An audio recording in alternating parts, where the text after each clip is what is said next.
આગામી ફાયર સિઝનમાં વનાગ્નિની ઘટનાઓને રોકવા માટે તૈયારીઓ તેજ થઈ રહી છે. ઉત્તરાખંડ રાજ્ય આપદા વ્યવસ્થાપન પ્રાધિકરણ આગામી મહિને ઉત્તરાખંડ વન અને NDMA નેશનલ ડિઝાસ્ટર મેનેજમેન્ટ ઓથોરિટીના સહયોગથી મોકડ્રીલનું આયોજન કરશે. આ પગલું વન સંપત્તિ અને પર્યાવરણની સુરક્ષા સુનિશ્ચિત કરવા માટે લેવામાં આવી રહ્યું છે.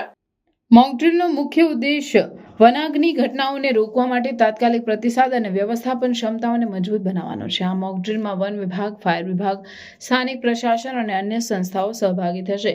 ઉત્તરાખંડ રાજ્ય આપદા વ્યવસ્થાપન પ્રાધિકરણના પ્રવક્તાએ જણાવ્યું કે આ મોકડ્રીલનો ઉદ્દેશ્ય વનાગ્નિની ઘટનાઓને રોકવા માટે તાત્કાલિક પ્રતિસાદ અને વ્યવસ્થાપન ક્ષમતાઓને મજબૂત બનાવવાનો છે. આ મોકડ્રીલમાં વન વિભાગ, ફાયર વિભાગ, સ્થાનિક પ્રશાસન અને અન્ય સંસ્થાઓ સહભાગી થશે.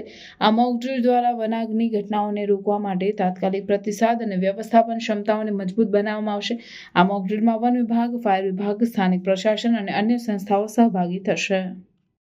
NDMA ने हमें मैंडेट दिया हुआ है कि वन विभाग के साथ में एक हम लोग मॉकड्रिल करें. वो मॉकड्रिल 7 जनपदों में हम लोग करने जा रहे हैं. एक बार बैठक हुई है, अभी फिर बैठक 7 जनवरी को होनी है, फिर एक बैठक 20 तारीख के आसपास होनी है. भाई 22-23 में हम अपना मॉकड्रिल करेंगे. उसमें वार्ता चल रही है वन विभाग से. लेकिन अभी इलेक्शन आ गया है, तो इलेक्शन को देखते हुए तिथि को थोड़ा सा चेंज करना पड़ सकता है हमको, क्योंकि जिले की मशीनरी पूरा इलेक्शन में बिजी रहेगी. तो जो डेट अभी निर्धारित की गई है उसमें हमें लगता नहीं हम कर पाएंगे, दिक्कतें होंगी उसमें. तो हम लोग भारत सरकार से बात कर रहे हैं डेट को चेंज करने के लिए. फिर मॉकड्रिल 7 जनपदों में किया जाएगा. जहाँ पे ज़्यादा आग की घटनाएँ घटती होती हैं उन जनपदों में